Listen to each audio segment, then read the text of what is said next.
Welcome po mga kakuya, ko Jonathan TV Mix Vlogs. Good morning po mga kakuya. No? So talagang ating topic for today po mga kakuya about sa Eucharistia na hindi pagsamba at hindi pagsimba ng tuwing linggo. Ito ba ay mortal sin o malaking kasalanan ba dito sa mga binyagang Kristiyano na hindi na po nagsisimba? Pero bago ang lahat po mga kakuya, pasok na intro!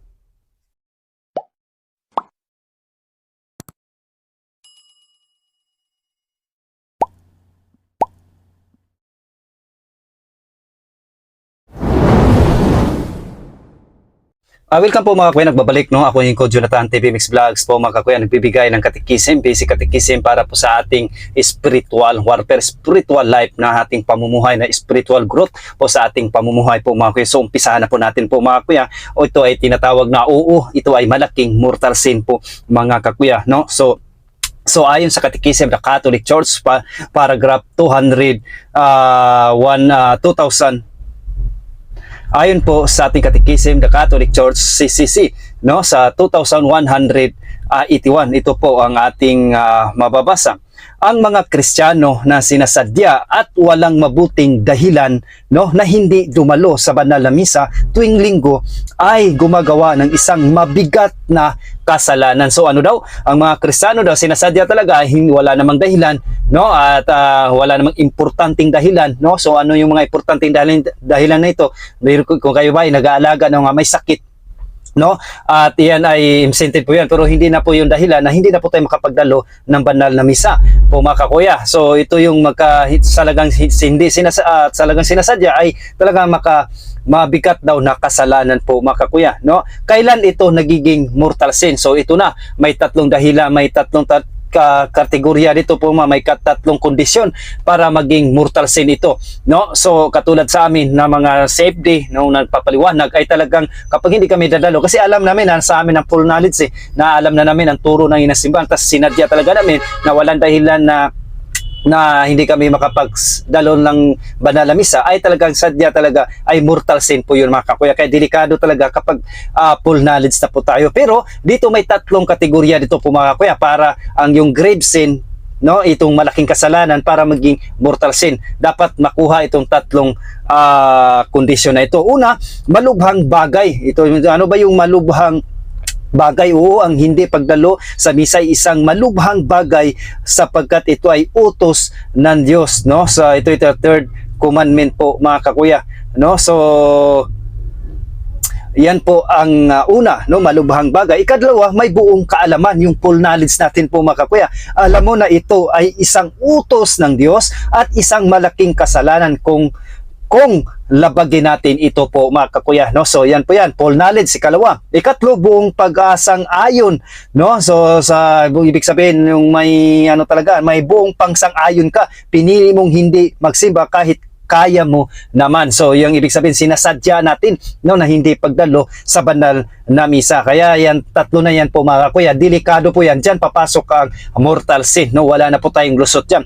Kung ang tatlong ito ay nandoon, ito ay mortal sin, no. So kaya nga dito meron tayong nominal Catholic, cafeteria Catholic at practicing Catholic po mga kakuya. Yung mga lukewarm Catholic, no, delikado po yun, no. Kailan ito hindi mortal sin? Dito po meron tayong parang para paliwanagan natin isa-isahin ito, kailan ito hindi naging mortal sin din, no. So kung meron malubhang sakit, no. So yan, sinasabi natin kanina mga kakuya, may malubhang sakit o physical na incapacity, no. So ito po yung may unang dahilan para hindi mapapasok daw sa mortal sin. Ikalawa, no, walang paraan makapunta sa simbahan, no, malayo, walang sasakyan, natural na disaster, kuwari may mga bagyo, may mga nangyayaring disaster, no. So kaya hindi tayo makapagdalo na banal na misa. So yan po yan, pero hindi ibig sabihin yan ay hindi po yan kasalanan. Kaso nga lang dito sinasabi hindi mabigat na kasalanan, ito ay venial sin pa rin po mga kakuya, kasalanan pa rin yan, no.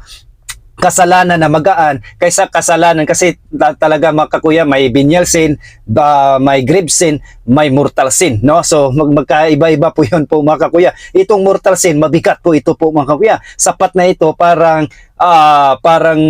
para mapunta tayo sa dagat-dagatang apoy. Kaya mag-ingat po tayo mga kakuya na talagang delikado po ito po mga kakuya. No? So ang ikatlo, alagang may sakit ito, sinasabi na natin po mga kakuya na walang ibang mag-aalaga. Ito ay talagang magaan lang na kasalanan ito. So ang panghuli, no, trabaho na hindi maiwasan, halimbawa mga frontliners, security, no, emergency services, no, hindi ito mortal sin, no, kung wala kang kasalanan, no,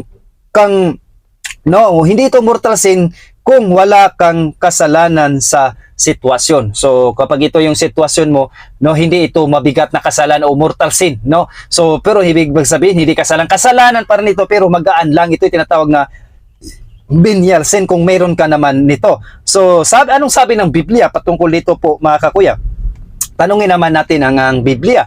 No? So, ayon dito sa Exodus 20 verse 8, alhanin mo ang araw ng Sabat, no? Araw ng Sabat sa unang Old Testament pa ito upang ipangilin ito. So ibig sabihin sa Hebreo 10 verse 25, huwag nating kaligtaan ang pagdalo sa ating mga pagtitipon, no? Gaya ng nakasanayan ng iba. So ito yun sa Exodus at saka Hebreo po, mga kawan. Talagang biblical po talaga po mga kawan. Sa unang panahon pa talagang meron na po ito. Sa madaling sabi, mortal sin ang hindi pagdalo sa misa tuwing linggo. Take note, mortal sin. Maliban kung may sapat na katarungan, dahilan, no? So in-example lang nga natin yung tatlong kategorya po mga kawan para maging mortal sin, no? So no matters, no, at full knowledge, no, at full conscience, no, yung sinasadya mo na talagang wala naman dahilan, pero talagang sinasadya mo ayon sa iyong kalooban na hindi pagdalo ng misa. Yun, papasok yun na maging mortal sin talaga po mga kakuya. So, anong sabi ng Biblia tungkol dito po mga kakuya? Sa Hebreo 10 verse 25, ito po ang ating mababasa. Huwag nating kaligtaan ang pagdalo sa ating mga pagtitipong gaya na nakasanayan ng iba, sa halip palakasin natin ang loob ng isa't isa, lalo na gayong nakikita nating malapit na ang araw ng Panginoon. So ang mga Kristiyano daw ay inuutusang laging dumalo sa mga pagtitipon ng simbahan, no? Ang mga pagliban ay isang seryosong babala, no, na nangangailangan ng pagbabalik loob. So talagang ang talagang po mga biblical po talaga mga kuya na delikado, no, sa mga taong lukewarm at cafeteria Katolik at nominal Katolik. Delikado dito na lalo na po kasi mga ganitong tao, walang pakialam yan sa banal na Eucharistia. Sa Exodus 20 verse 8 hanggang 10, sa ikatlong utos po ito po mga kakuya, alhanin mo ang araw ng pamamahinga upang ipangilin ito. So ayon po yan sa Exodus, no? Sa ikapitong araw ay Sabat para sa Panginoon mong Diyos, no? So dito ay nanggaling ang utos na maglaan ng isang araw para sa Diyos. Sa Bagong Tipan, ito ay inilapat sa Linggo dahil ito ang araw ng muling pagkabuhay ni Kristo. So ibig sabihin sa Old Testament, Sabado sila, Sabat, no? So sa pagdating ng mga Kristiyano, no, pagdating sa mga Kristiyano, sa mga apostol, Linggo po, hindi yung bagong Sabat, Linggo, dahil ito yung bagong pagsamba ng pagsamba ng ating Diyos po mga kakuya, no, sa Linggo, no. Ito na yung linggo dahil ito ay muling pagkabuhay ni Kristo, hindi na po yung sa Old Testament na Sabat, Sabado, no. So yan po yun sa mga Hudyo, no. So sa mga Kristiyano na, no, mga Kristiyano ay Linggo na dahil dito ang muling pagkabuhay ni Kristo. Dito na po nag-celebrate ang dito nag-celebrate ang ating mga apostol, no, mga unang mga church fathers natin po mga kakuya. So dito sa Gawa 20 verse 7, no, ito po ang ating mababasa.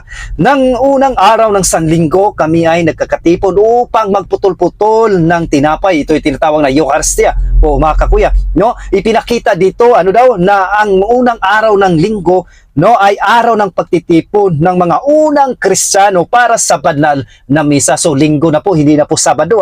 Sa Sabado, yung Sabado na yun sa mga Old Testament pa yun, yung utos batas ni Moises. Pero sa pagdating sa mga Kristiyano, Linggo na po dahil ito na po ang muling pagkabuhay ni Kristo. Ito na yung sinelebrate ng mga apostol na Eucharistia. Sa 1 Corinto 16 verse 2, ito po nating mababasa tuwing unang araw ng Sanlinggo. Ito na po sa kalendaryo natin, napapansin nyo, unang araw ng Sanlinggo, Linggo, Lunes, Monday, Sabado, Linggo, Lunes. No?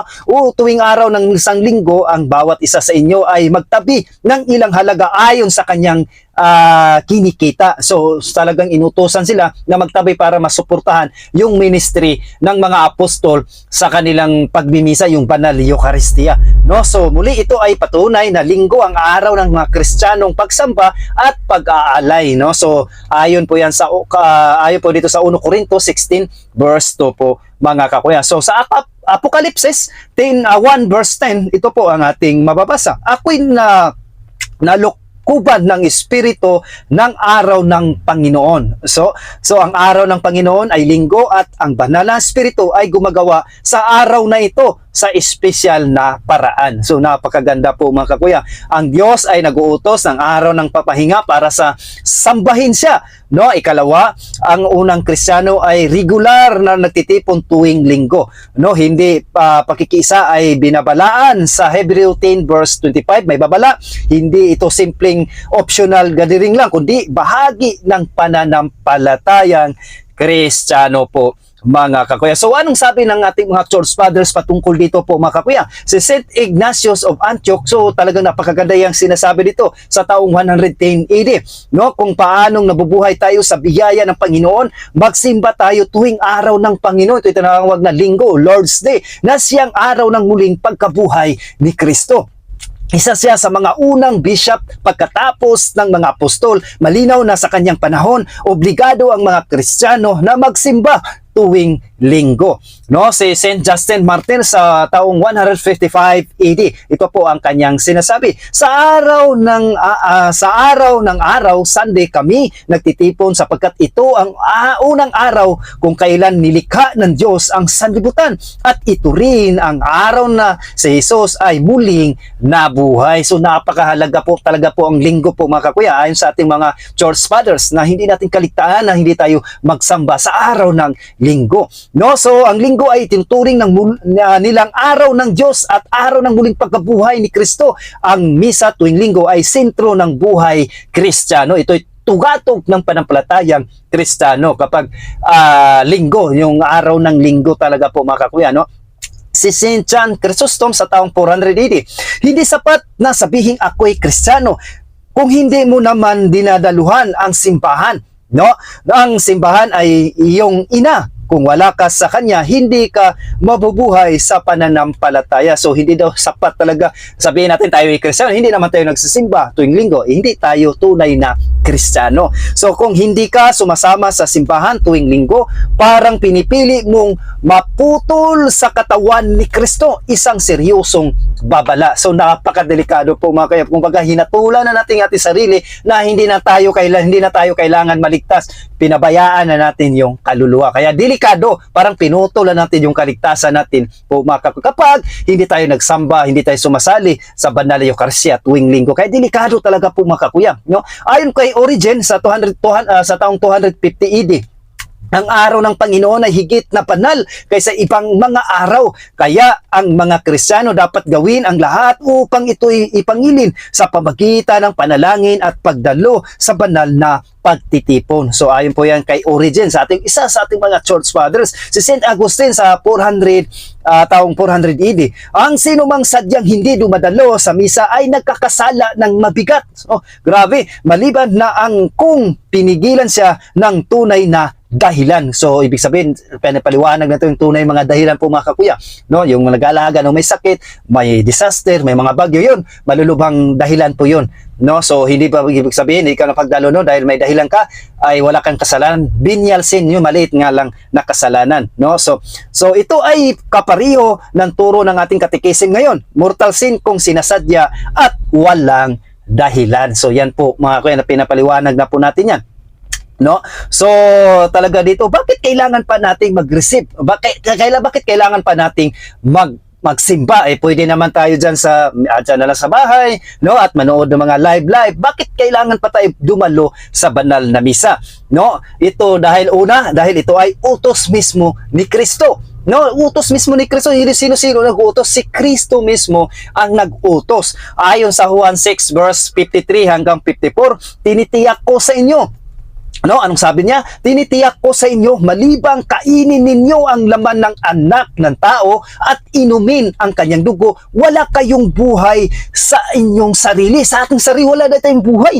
No, utos ni Kristo ito. Talagang napakagandang sinasabi nito. Na talagang pagnilay-nilayan talaga natin po ito, mga kakuya. Ang kumakain ng aking laman at umiinom ng aking dugo ay may buhay na walang hanggan at muli ko siyang bubuhayin sa huling araw. May pangako pala si Kristo dito. Kaya tama ang sinasabi ng ating mga church fathers, kung hindi tayo dumadalo sa mga banal na misa at pagtitipon ng sa ating inang simbahan, lalo na po ang Holy Eucharist, parang pinuputo na natin yung ugnayan natin sa Diyos. Ganun po yun po, mga napakatindi, no? Kung pinuputo na natin yung kaligtasan natin na umaasa tayo sa Diyos. Kaya nga dito sa Juan 6 verse 53 hanggang 54, ito'y utos mismo ni Kristo at may pangako siya. Isipin mo, wala tayong buhay sa ating sarili, no? Kapag tayo ay hindi tayo mag-receive ng body of Christ. So ang pagtanggap sa Eucharistia ay hindi optional, kundi isang utos mula kay Kristo para magkaroon tayo ng buhay ng walang hanggan. Napakaganda. Kung hindi natin ito tinatanggap, wala tayong tunay na buhay espiritual. Po mga kakuya, na talagang napakaganda ang sinasabi ni Kristo dito, na talagang dito natin ang pagnilay-nilayan natin po mga kakuya. Kasi may nakalimutan ng tao ngayon sa buong mundo na tayo ay may kaluluwa. Ang iniisip ng isang tao ngayon, puro makamundo, puro pangsariling pangangailangan, no? Pira, trabaho, pero nakalimutan na natin na mayroon tayong espiritu, no? So ang ikalawa, ito ay mismo si Kristo, hindi ito simbolo lang. Di katulad ng mga anti-Catholics na talaga sa kanila ay simbolo, no? Pero sa ating mga Kristiyano, tunay na Kristiyano, dito ay hindi lang simbolo. Ito mismo si Kristo ang ating matatanggap dyan sa banal na Eucharistia. Bakit ako nasabi? Ayon dito sa Lucas 22 verse 19, ito ang aking katawan. Ano sabi? Ito ang aking katawan na hinahandog para sa inyo. No, sabi niya, ito ang aking katawan na hinahandog para sa ating lahat. 1 Corinto 11 verse 27 hanggang 29, ang sinumang kumakain ng tinapay at uminom ng kupa ng Panginoon nang hindi nararapat ay nagkakasala laban sa katawan at dugo ng Panginoon. Yung mga taong tumatanggap ng Holy Eucharist na walang kumpisal, na nagli-live-in partner, walang kasal sa inang simbahan, bawal po yun po mga kakuya. Mas lalo po tayong nagkasala doon. Yan ang sinasabi doon sa 1 Corinto 11 verse 27 hanggang 29. No, ang tinapay at alak ay tunay na nagiging katawan at dugo ni Kristo. Hindi ito simbolo.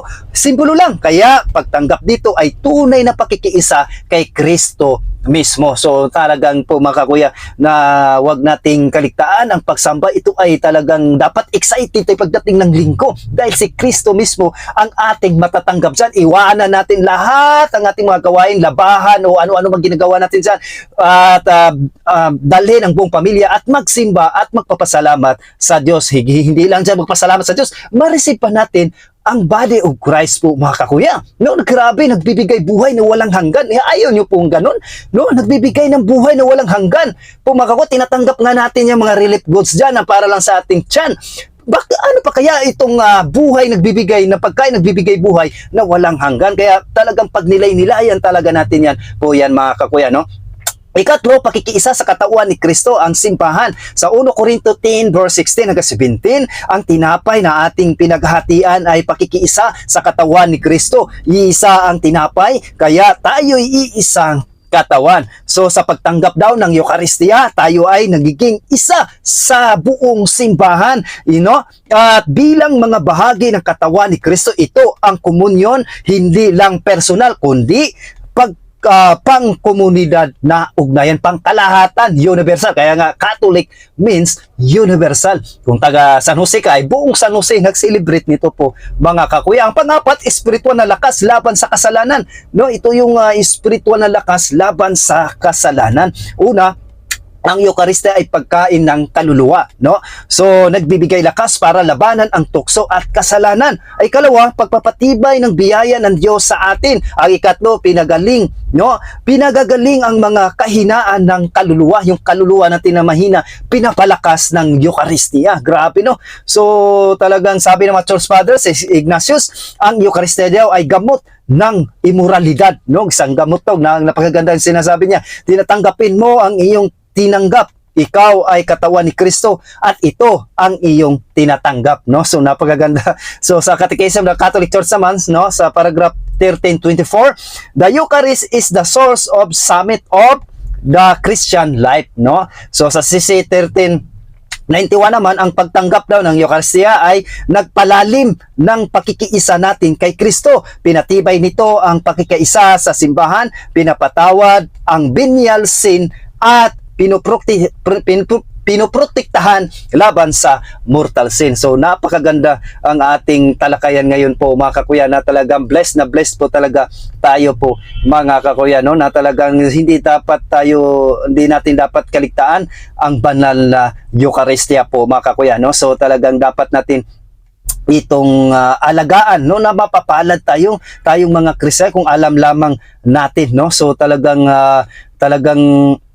kung alam lang natin talaga po mga kakuya na ang Holy Eucharist ay nagbibigay buhay na walang hanggan po mga kakuya, no. So talaga mapalad tayo mga Kristiyano na talagang kung nakikita lang sana ng mga Kristiyano, tayo ang mapapalad na tao, no. So talagang wag natin kaligtaan, no. So kaya nga po mga kakuya na talagang dumalo tayo ng ating pagsamba tuwing linggo. So talaga ito ay utos talaga mismo ni Kristo. Ikalawa, si Kristo mismo ang ating matatanggap dyan. Ito ay nagbibigay buhay na walang hanggan. So muli, maraming salamat po mga kuya. God bless po sa ating mga kuya magsimba, no, na cares, confession, adoration, rosary, Eucharist, and sacramentals po mga kakuya, no. So muli, Pro Deo in Iglesia, in the name of the Father, of the Son, of the Holy Spirit. Amen, amen, amen. God bless at ingat po tayo palagi po mga kakuya.